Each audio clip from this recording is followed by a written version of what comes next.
L'année 2020 est devenue un calendrier glorieux dont on se souviendra toujours avec fierté dans l'histoire de l'Azerbaïdjan.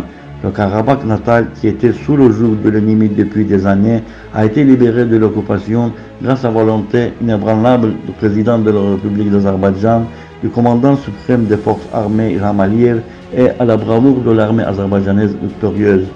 Nos villes, nos villages, nos montagnes, nos forêts ont respiré en retrouvant leurs propriétaires. Et les terres natales qui ont été lavées par le sang de nos martyrs ont embrassé leur homme qui est capable de les faire renaître et de leur redonner vie. Au cours de cette guerre patriotique de 44 jours, le peuple azerbaïdjanais a fait preuve d'unité et de détermination, ce qui sera un exemple pour le monde entier.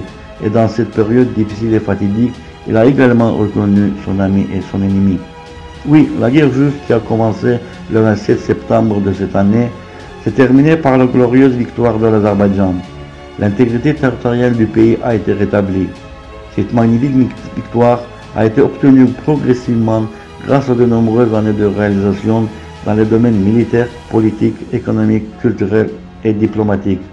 Elle est le résultat de la politique sage et clairvoyante, des autres compétences diplomatiques, de l'activité intense et continue du président de la République d'Azerbaïdjan, du commandant suprême des forces armées Ilham Aliyev. En nous rapprochant un peu plus chaque jour, chaque mois, chaque année de la victoire, elle est devenue une réalité. L'Azerbaïdjan a dit sa parole définitive dans les arènes politiques et militaires. Bonne année 2021, l'Azerbaïdjan.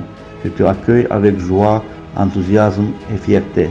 Tu ne mérites que des victoires et de la victoire.